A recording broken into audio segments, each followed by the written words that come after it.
할렐루야. 샬롬 샬롬 샬롬 샬롬 샬롬. 하나님 사랑합니다. 여러분 주 안에서 사랑합니다. 오늘 전도서 7장 전장인데 우리 10부터 29절까지 우리 함께 쭉 묵상했죠. 하나님이 찾으시는 사람이라는 제목으로 함께 은혜를 나눠봅니다.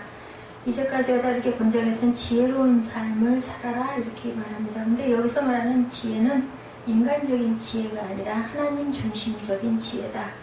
하나님의 중심적인 지혜는 인본적 지혜와는 달리 우매한 것보다 월등한 우월성을 지니고 있다라고 이렇게 말씀하죠. 따라서 성도가 이러한 지혜를 근거로 신중하게 맡아가야 함을 전도자는 역설하고 갑니다. 지혜자의 마음은 어땠을까? 명예를 아는 지혜자. 지혜로운 사람은 명예를 아는 사람이다. 명예를 존중히 여기는 사람은 사람이 진정으로 무엇에 가치를 두고 인생을 살아야 할지를 아는 사람이다. 우둔한 사람은 육체의 즐거움을 위한 재물을 탐한다 이렇게 나타나 있죠. 그러나 지혜로운 사람은 세상에 연락을 구하기보다는 뭐를 해요? 진리를 밝히는 명예로운 길을 선택해 간다라고 말씀합니다. 성도의 존귀한 이름이 탐욕 때문에 더럽혀지지 않도록 나를 절제하며 죽음으로 신앙을 지키는 그런 마음가짐들이 되어야 된다. 제자 이름을 더럽힌 가롯 유다 여러분들 잘 아시죠? 마태복음 26장 14절에서 16절에 그때 12 중에 하나인 가롯 유다라는 자가 대제사장들에게 가서 말하되 내가 예수를 너에게 넘겨주리니 얼마나 주려느냐 하니 그들이 은 30을 달아주거늘 그가 그때부터 예수를 넘겨줄 기회를 찾더라. 이 은 30 때문에 결국은 어떻게 됐어요? 죽죠. 그 돈을 아무도 갖지를 않습니다. 결국은 창자가 터져 나오고 그래서 그 터져서 떨어진 자리가 지금도 피같이 되었더라 하죠. 뛰어난 이름을 가진 자 빌립보서 2장 9절이죠. 이러므로 하나님이 그를 지극히 높여 모든 이름 위에 뛰어난 이름을 주사 하늘에 있는 자들과 땅에 있는 자들과 땅 아래에 있는 자들로 모든 무릎을 예수의 이름에 꿇게 하셨다. 모든 입으로 예수 그리스도를 주라 시인하여 하나님 아버지께 영광을 돌리게 하노라. 뛰어난 이름 예수 그리스도시죠. 그리고 또 두 번째로 영혼을 사모하는 지혜자는 어떤 지혜자인가? 지혜로운 사람은 세상의 헛됨과 영원한 것을 비교할 줄 아는 사람이다. 우둔한 사람은 일시적인 한시적인 쾌락을 추구하죠. 잠깐 동안의 세상 연락을 즐기기 위해서 영원한 세계를 놓쳐버리고 맙니다. 그러나 지혜로운 사람은 죽는 날을 출생하는 날보다 더 낮게 여긴다는 것 여러분들 아십니까? 이것은 죽음 자체를 사모하기 때문이 아니고 출생하는 날은 한정된 삶을 예고해서 우리가 가져 태어나는 날부터 어떻게 보면 어떻게 해석하면 자꾸 죽는 날로 가까이 간다라는 거예요. 엄밀하게 따져보면 그렇죠. 근데 우리가 출생은 죽음으로 치닫는 길인가의 반면에 죽음은 도리어 어디로 가요? 구원받은 사람들은 생명으로 가는 영원한 생명을 사모하게 되고 그리 들어가는 문이 되기 때문이다 라고 우리가 이렇게 이해해 볼 수 있다.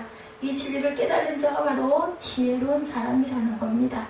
하나님께서 주신 마음이죠. 전도서 3장 11절에 하나님 모든 것을 지으되 때를 따라 아름답게 하셨고 사람들에게는 뭐를 주셨어요? 영혼을 사모하는 마음을 주셨느니라 이렇게 말씀합니다. 그러나 하나님이 하시는 일의 시종을 사람으로는 측량할 수가 없게 했다. 아들의 특권이죠. 요한복음 8장 35절에 종은 영원히 집에 거하지 못하되 아들은 영원히 거하나니 이렇게 말씀하고 있습니다. 책망을 즐겁게 생각하는 지혜자가 되어야 된다. 우둔한 사람은 책망을 싫어하며 칭찬만을 원합니다.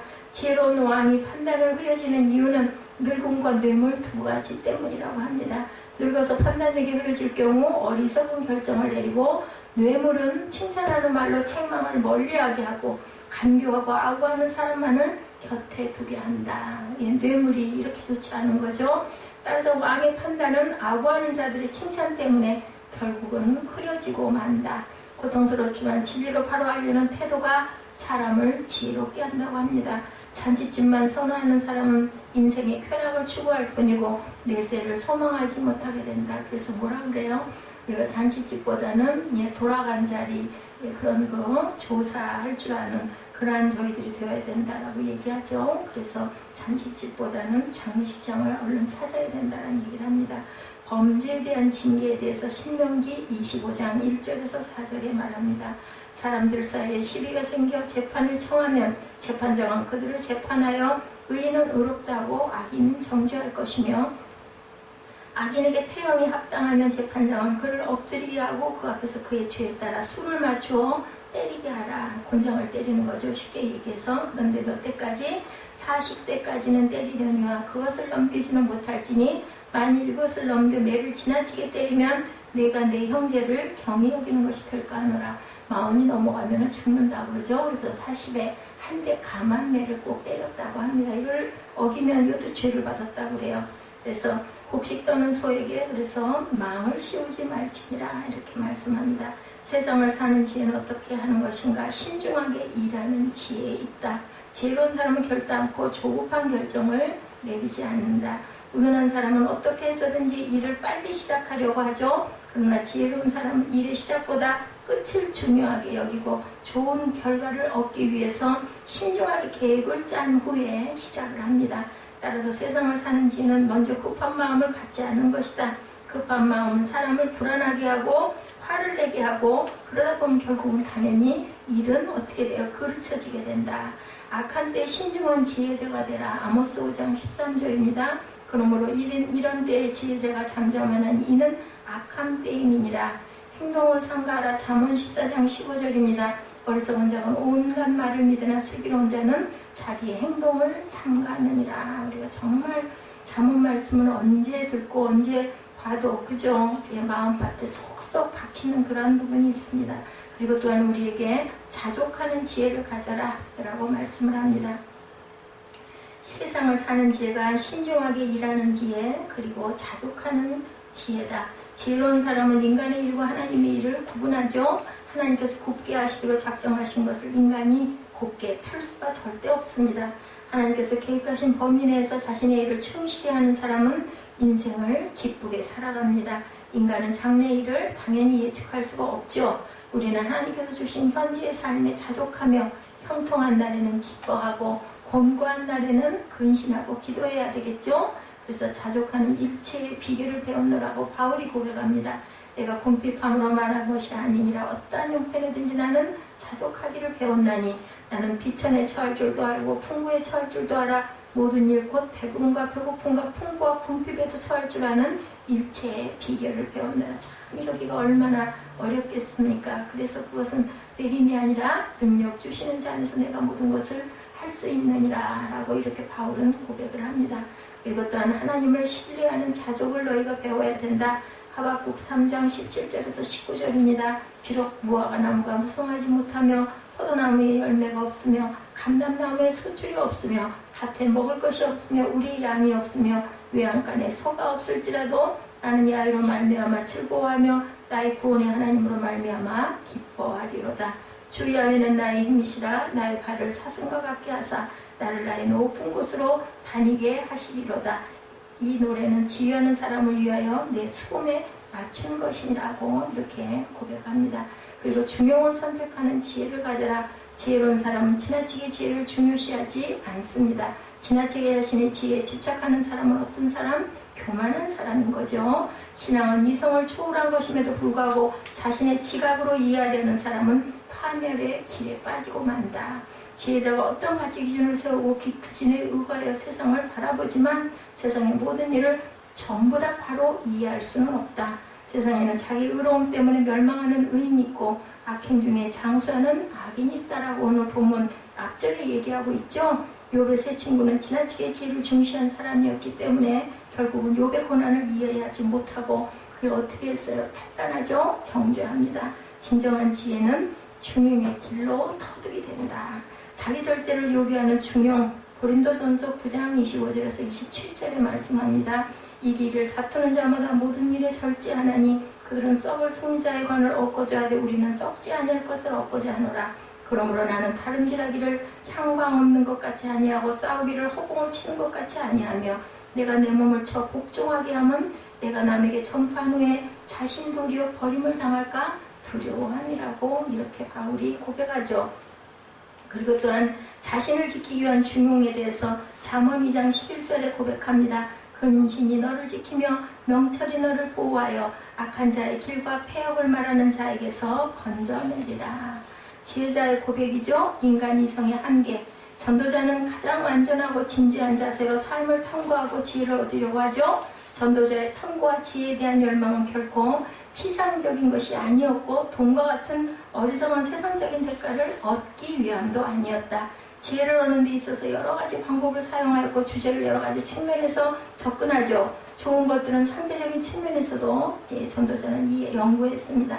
한마디로 말해서 전도자의 열의와 탐구는 대단한 것이었다라고 평가합니다. 그러나 전도자는 그의 지혜로 인생의 비밀을 알 수가 없었다라고 결국은 고백합니다. 왜냐하면 그 비밀은 인생의 지각 밖에 있는 것이었기 때문이다. 그것을 깨달았다는 거예요.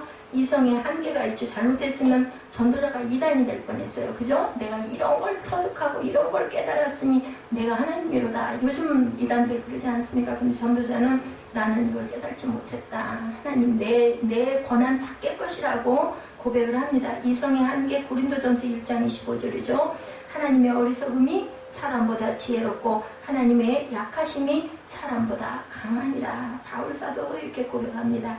진리에 대한 편견에 대해서 마가복음 2장 6절에서 8절에 증거합니다. 어떤 서기관이 거기 앉아 마음에 생각하기를 이 사람이 어찌 이렇게 말하는가? 신성모독이로다. 오직 하나님 한 분 외에 누가 능히 죄를 사하겠느냐? 그들이 속으로 이렇게 생각하는 줄을 예수께서 곧 중심을 하시고 이르시되 어찌하여 이것을 마음에 생각하느냐? 어때요? 주님은 하나님이시기 때문에 마음까지 꿰뚫어 아신다라는 거죠. 그리고 인간의 의지의 나약함에 대해서도 오늘 본문에서 지적합니다. 전도자가 지혜로서 인생을 탐구하여 얻은 결과가 몇 가지가 있었다고 그러죠. 이렇듯 약간의 진가를 깨달은 전도자는 기뻤지만 이내 절망합니다. 왜냐하면 전도자는 이것을 실천할 수 있는 의지가 없었기 때문이다. 의를 하는 의인은 있지만 선을 행하고 죄를 범치 않는 의인은 세상에 없다. 인생 중에는 죄의 유혹과 올무가 어때요? 곳곳에 함정처럼 하여져 있죠. 어떻게 보면 지뢰밭과 같습니다. 이걸 디디면 뭐가 터질지 사실은 몰라요. 그죠? 그러면서도 우리는 아무렇지도 않게 살아가는 말, 그걸 알았다면 안다면 살 수나 있겠습니까? 모르기 때문에 사는 겁니다. 그래서 지혜자는 진리를 발견한 후에도 나약한 인간 위주의 연약한 능력 때문에 좌절하는 것이 오늘 본문에 나타나 있습니다. 연약한 인간이다. 신명기 28장 56절이죠. 또 너희 중에 온유하고 나약한 부녀 곧 온유하고 연약하여 자기 발바닥으로 땅을 밟아보지도 아니하던 자라도 자기 품의 남편과 자기 자녀를 미운 눈으로 바라본다. 이렇게 얘기합니다. 주가 담당하신 우리의 연약함, 마태복음 8장 17절에 이는 선지자 이사야를 통하여 하신 말씀에 우리의 연약한 것을 친히 담당하시고 병을 짊어지셨도다 함을 이루려 하십니다. 주님께서 우리의 연약함과 병을 짊어지시려고 그 고난을 당하셨다는 거죠.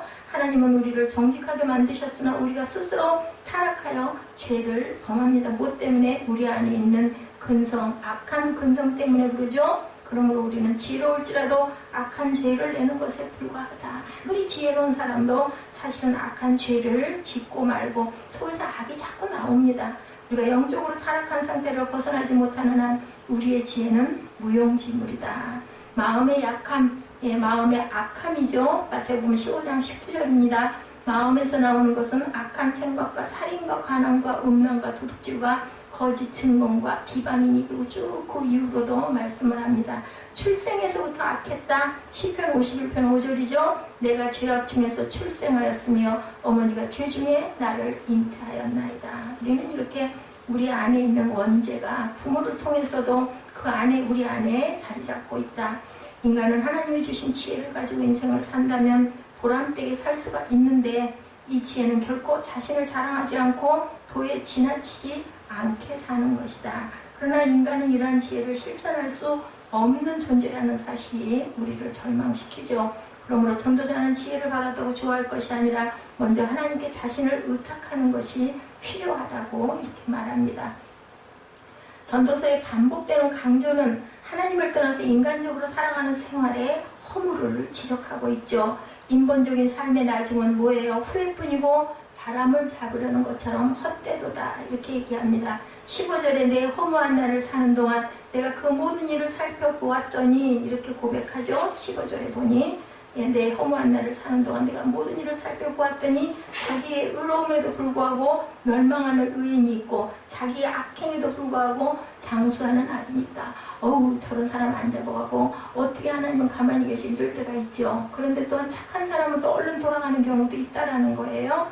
뱃살 먹은 어린아이가 재밌는 얘기예요. 내가 옛날에 어쩌고 저쩌고 하고 이야기를 하는 것과 같다라는 거죠. 세상을 3, 4년 살아본 경험을 갖고 옛날 운운하는 그런 이야기가 아니다. 4살짜리 남자아이가 3살짜리 여자아이와 소꿉장난을 하다가 손을 잡으려고 하니까 여자아이가 뿌리쳤어요. 요즘 뭐 얼마나 빨라요. 그죠? 유치원 애들도 그죠? 짝꿍이 있다고 그러죠? 이 여자애는 부모에게서 함부로 아무에게나 손을 내어주지 말라. 이런 이야기를 들었던 거예요. 그러니까 여자아이가 그래서 뿌리친 거죠. 그래서 남자아이가 여자아이에게 말합니다. 왜 그래? 너 1~2살도 아니잖아. 이렇게 얘기를 하더라는 거예요. 그죠? 요즘 세상이 이래요. 우리가 이 부분에서도 보니 그 꼬마들이 나이 이제 3살 먹고 4살 먹은 아이들이 이런 얘기를 하는 거예요. 전도서 기자가 말하는 내가 그 모든 일을 살펴보았더니라는 고백은 인생을 살 만큼 살아온 늙음하게 고백하는 그런 고백인데 내가 허무한 날을 사는 동안에 라는 표현을 예전 성경 번역에는 헛된 날을 사는 동안으로 나타나 있다고 그래요. 영어 성경에 meaningless라고 하죠. meaningless life, 즉 별 의미 없는 삶을 살았다라는 뜻을 갖고 있습니다. 세상을 살다 보면 나름대로 하나님을 잘 믿고 의롭게 살아보고자 했는데도 불행을 당하죠. 멸망해버리는 사람도 있고 반면에 어떤 사람은 정말 악하게 살았는데도 불구하고 장수하고 온갖 복을 다 누리고 사는 사람들도 분명히 있다는 거죠. 16절에서 말씀하는 내용은 절대로 우리가 오해해서는 안 되는 것, 지나치게 의롭게 살려고 하지도 말고 지나치게 지혜롭게 살려고 하지도 말라는 말은 절대로 아니다. 이는 인간이 자기 나름대로 자기 의와 자기 지혜를 내세우며 사는 그런 편협적인 의나 절대자의 지혜에 비교하면 지혜라고 할 수조차도 없는 인간적인 어리석음을 지혜인 양 자랑하며 살아서는 안 된다라는 강조로 우리가 받아들여야 된다. 반면에 의와 지혜의 원천이신 하나님 아버지를 의지하고 살아야 한다는 강조를 바탕으로 17절에 지나치게 악인이 되지도 말라라고 하는 말은 세상을 적당히 죄를 지으며 살되 너무 지나친 악을 행하지 말라는 말이 아니겠죠. 이 세상을 적당히 악하게 살든 적당히 어렵게 살든 나중에 보면 별 차이가 없다는 말을 하려는 것이 절대로 아니라 의롭게 살든 악하게 살든 별반 차이가 없다는 어리석은 생각으로 세상을 살아서는 안 되고 하나님을 의식하고 악을 피하며 의롭게 선한 삶을 살아가고자 시도해야 한다는 가르침이라는 것을 우리가 알아야 된다. 그래서 어찌하여 기한 전에 죽으려고 하느냐는 말은 요즘 젊은이들 쓰는 시쳇말로 죽으려면 무슨 짓을 못해 정도로 이해하는 적당한 표현이라는 거죠. 즉 15절에 자기 악행에도 불구하고 장수하는 악인이 있으려니 이렇게 얘기를 하죠. 악인도 저렇게 누릴 걸 다 누리고 장수한다면 적당하게 악을 행하며 세상을 되는 대로 막 살아도 상관없다는 가르치는 말 절대로 아니다. 아무리 악인이 장수하는 경우가 있더라도 악을 멀리하고 하나님을 두려워하며 하나님 안에서 의롭게 살아갈 줄 알아야 한다. 악하게 장수하고 복받고 잘 살면 뭘 해요? 결국은 죽을 건데 죽음 후에는 뭐가 있어요? 심판이 있다는 것을 우리는 알고 그걸 너무 부러워하지 말아라. 우리가 지금 비록 정말 공고하고 아니면 너무 억울하고 너무너무 살성인 마음이 없다 하더라도 누구는 아세요? 하나님은 아시니까 절대로 슬퍼하지 말아라. 그러면 이 의와 불의, 선과 악, 참과 거짓이 뒤섞여 있는 죄가 악이 가득한 세상에서 하나님을 믿는 성도된 우리는 그럼 과연 어떤 삶을 살아가야 할까? 전도자는 인간의 모든 모순과 죄에 대한 고민을 모두 시원하게 해결하는 길을 찾기란 결코 쉬운 일이 아니라고 28절에 말하죠. 아무리 애타게 찾아도 아직 찾지 못했다라는 거예요. 오늘 28절에 보니까 뭐라고 말씀하세요? 내 마음이 계속 찾아보았으나 아직도 찾지 못한 것이 있다라고 얘기하죠. 뭐라고 말씀하세요? 한 사람 가운데서 한 사람을 내가 찾았으나 이 모든 사람 중에 여자는 한 사람도 찾지 못했다. 이 말씀의 번역은 굉장히 어떻게 보면 우습더라고요. 아담과 하와 죄를 질 때 누가 먼저 꼬셨어요? 여자가 먼저 꼬셨다라는 어떤 그런 내용에서 나온 건 아닐까. 이렇게 해석이 주가 달려 있더라는 거죠. 한 명이 있을까 말까 사람들은. 그런데 여자는 한 명도 없었다는 말이죠. 여성을 비하하는 표현이 아니라 뱀을 만나 인생의 대답을 찾으려던 하와가 아담보다 먼저 타락하는 것을 염두에 두고 한 것은 아닐까. 우리가 이런 해설을 할 때 정말 중요하고 정말 조심해야 돼요. 저는 그 주석에 있는 해석을 옮겨서 이렇게 발췌를 해서 적으면서도 제 마음에 동의가 일어나지 않는 것은 싫지 않습니다. 그래서 나는 거기까지는 잘 모르겠다는 거는 전하지 않습니다. 그러면 하나님이 찾으시는 사람은 과연 어떤 사람일까? 하나님을 경외하는 사람이겠죠, 당연히. 하나님을 경외한다는 말은 단순히 하나님을 두려워하고 멀찍이 대하는 것을 의미하지 않아요. 저도 그렇게 생각해요. 경외한다는 것은 조심스럽고 그죠? 정말 겸손한 마음과 그리고 우러러보는 존경한 마음이 있고 그러면서도 닮고 싶어하는, 왜 우리 그런 경우 있잖아요. 그죠? 아, 나 저 선배 정말 좋아. 근데 너무너무 그 앞에서는 내가 작아지는 것 같고 조심스럽지만 왠지 그렇게 따뜻하게 가까이 가고 싶은 이러한 그런 마음이 아닐까. 하나님은 그런 하나님이셔야 한다. 두렵고 무섭고 죄받을까봐 겁내고 이런 하나님만은 아니어야 된다는 거죠. 하나님을 향한 사랑, 공경, 경배, 찬양, 섬김, 드림, 좋아하는 마음이 분명히 있고 그러니까 의지하고 따르고 싶어야 되지 않겠는가. 그렇죠? 그리고 메사의 그를 인정하고 높여드리는 진심이 담긴 마음이 경외하는 마음이다. 그것을 어디를 통해서? 예배를 통해서, 찬양과 경배와 기도와 예물드림을 통해서 나타날 수도 있지만 나의 전 인격을 통해서 표현될 줄 알아야 된다. 성경에 경외라는 표현이 처음 나온 것이 창세기 22장이에요. 어느 날 하나님이 아브라함에게 나타나셔서 뭐래요? 잘 기른 이삭을 바치라고 그러죠. 그것 100세 난 아들이 얼마나 귀했겠어요. 그랬을 때 어떻게 해요? 절대로 망설이지 않죠. 모리아산으로 새벽에 등짐을 지고 올라가가지고 이삭을 다 번제로 드리려고 했을 때 어떻게 해요? 천사가 나타나가지고 깜짝하죠. 네가 나를 경외하는 줄을 내가 알았다. 여기서 처음 드러난 이 말씀이 바로 이 경외가 22장에 처음 나타났습니다. 그때 하나님의 사자 천사가 나타난 하늘에서 음성이 들리죠. 아브라함아 아브라함아 아브라함이 여대 제가 여기 있나이다. 천사가 그 아이에게 내 손을 대지 말아라. 그에게 아무 일도 하지 말아라. 내가 내 아들 독자까지도 내게 아끼지 아니하였으니 내가 이제야 내가 하나님을 경외하는 줄을 아노라. 22장 12절입니다. 창세기. 여기 경외라는 표현을 하나님의 보냄을 받은 하나님의 사자가 아브라함에게 처음 사용한 단어이다. 근데 아브라함은 늘 하나님을 진심으로 경외하던 믿음의 사람이었고 언약의 사람이고 순종의 사람이었다. 천사는 수풀에 뿌리 걸려있는 순양을 지목하시죠. 순양으로 아들 이삭을 대신하여 하나님께 번제를 드리도록 하십니다. 이때 아브라함은 그 땅 이름을 뭐라고 지어요? 여호와 이레 예비하셨다죠. 만약에 그때 아브라함이 그 이삭을 준비하지 못했고 그리고 거기서 천사가 나타나지 않았다면 예비하시는 하나님이라는 땅은 없었을 것이에요. 하나님을 진심으로 경배하며 살아가는 사람은 순종함으로 기적을 체험하고 새로운 날에 새로운 은혜를 경험하며 살아가는 하나님의 참 자녀라는 것. 그래서 아브라함은 부활신앙을 가졌던 거죠. 왜냐하면 네 아들을 통해서 하늘의 별과 같이 땅의 모래같이 민족이 번성하게 할 거라고 했는데 이삭을 그렇게 죽여서 번제드려갖고 데려가 버리시면 어떻게 할 거예요? 그러니까 아니잖아요. 틀렸잖아요. 그러니까 하나님의 뜻이 있겠지. 이것을 믿었다라는 게 쉽지 않았을 겁니다. 베들레헴의 마구간에서 아기 예수가 탄생하신 것을 경배하는 동방의 박사들이 황금과 유향과 모략을들 경배하죠. 진심으로 전심으로 그렇게 했어요. 멀고 먼 길을 자원하여서 기쁜 마음으로 찾아가서 그렇게 했다는 것. 산을 넘고 들을 지나 밤의 추위와 낮의 띄엄볕.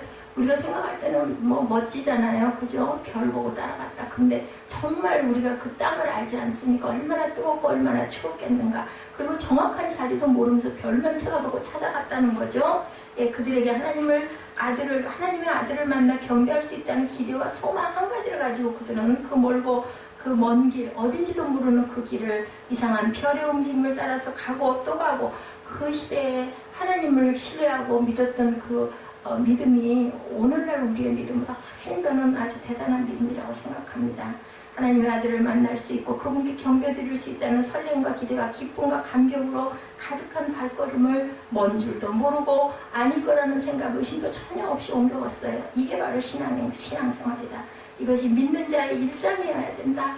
진심으로 하나님을 경외하는 성도라면 그러므로 일상생활이 달라야 된다라는 거죠. 세상 중에 살지만 세상 사람과는 생각이 다르고 꿈이 다르고 목표가 다르고 입의 말이 다르고 생활의 범사가 다르고 출입이 다를 것이다. 시간을 쓰는 것도 다르고 재물을 사용하는 것도 다르고 취미생활을 하는 것도 다르고 가는 곳 만나는 사람 심지어는 먹는 음식과 마시는 음료도 달라야 된다.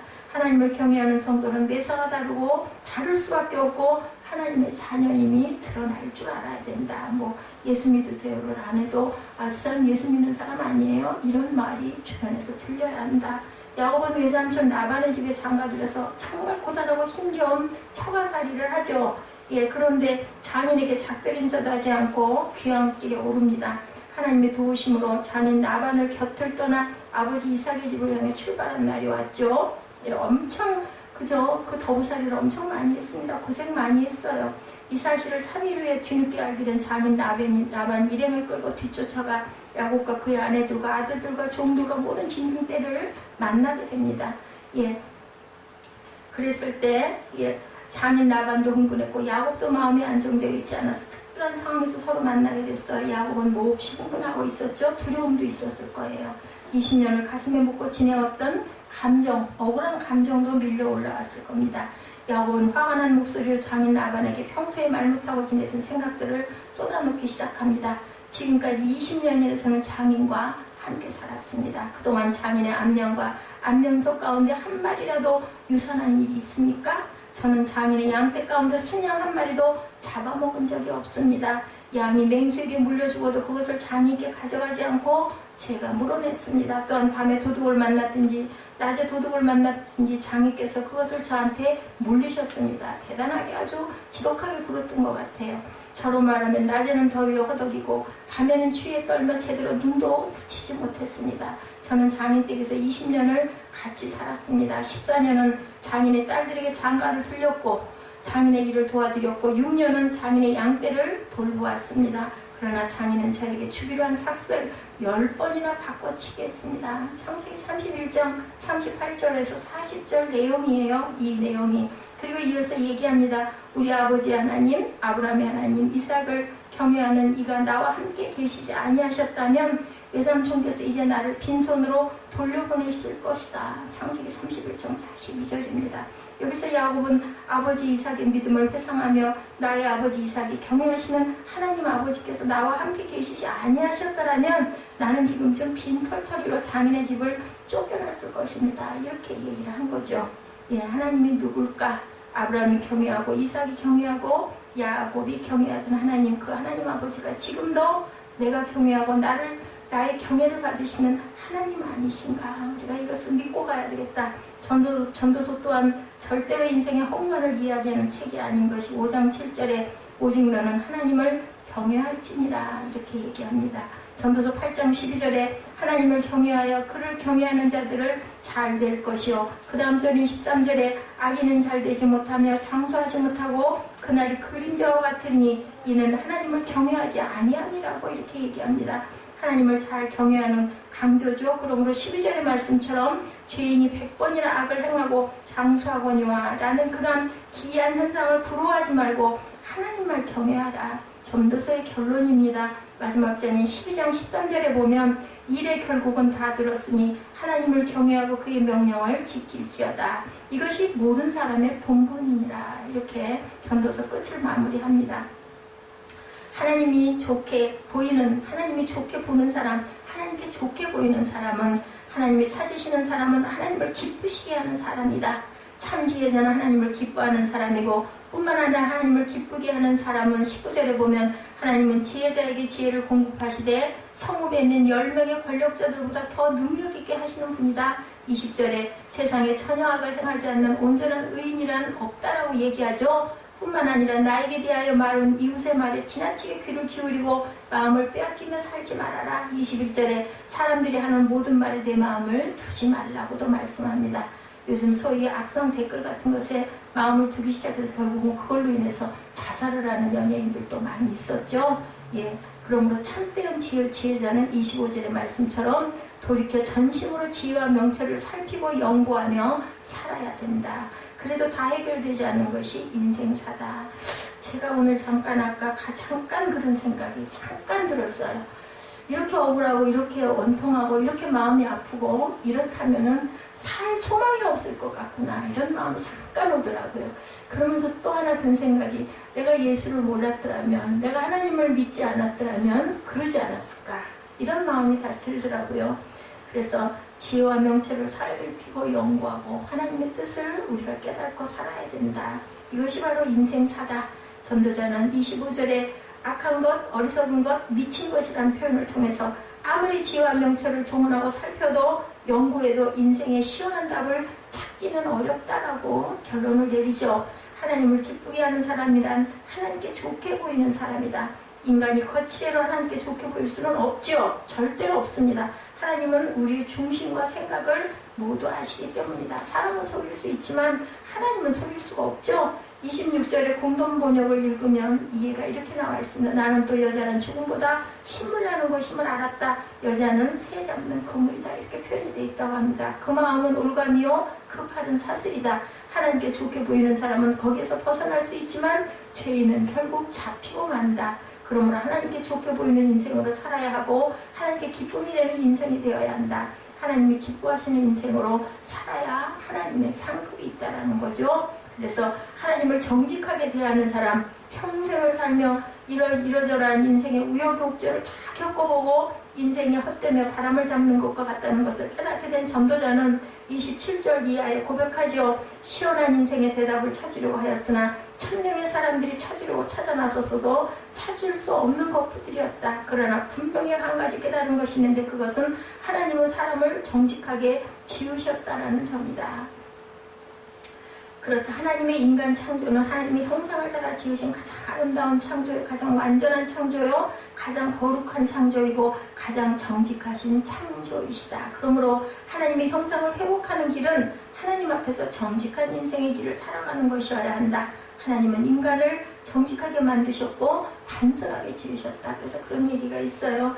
단순한 것이 가장 정답이다. 그래서 훌륭한 사람들은 절대로 무슨 이런저런 작전 이런 거 꼭 하지 않는다는 거예요. 그냥 정직하게 있는 그대로, 그죠? 뭐 속이고 뭐 감추고 할 게 뭐가 있겠어요. 뭐 속에 더러운 것들이 별로 드러내 보일 것도 없는데, 이것이 인간의 마음속에 꾀가 들어와서 인간을 점점 하나님 앞에 정직하게 만들지 못하는 거, 자꾸 페인팅을 하는 거, 자꾸 칠을 하는 거, 이것이 바로 타락이다.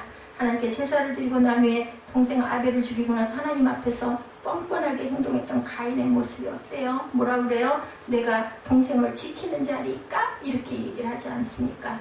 들판에서 만난 동생 요셉을 옷 벗겨서 애고의 장사꾼들에게 팔아버리고 그의 옷을 찢어 짐승을 잡은 붉은 피를 범벅을 해서 아버지 야곱에게 던져버리는 10명의 배다른 형제들의 모습도 또한 아주 악하죠. 정말 잔인하고 교활하고 거짓된 삶이었습니다. 아버지 야곱이 통곡을 하면서 그렇게 슬퍼하고 긴 세월 20년 동안을 아들 요셉이 짐승에 잡혀 물려 찢겨 죽은 것으로 착각하고 살아갔던 긴 세월을 야곱의 10명의 아들들은 한결같이 입을 꼭 다물고 죄 속에서 거짓으로 타락하고 무섭다 악을 이렇게 행합니다.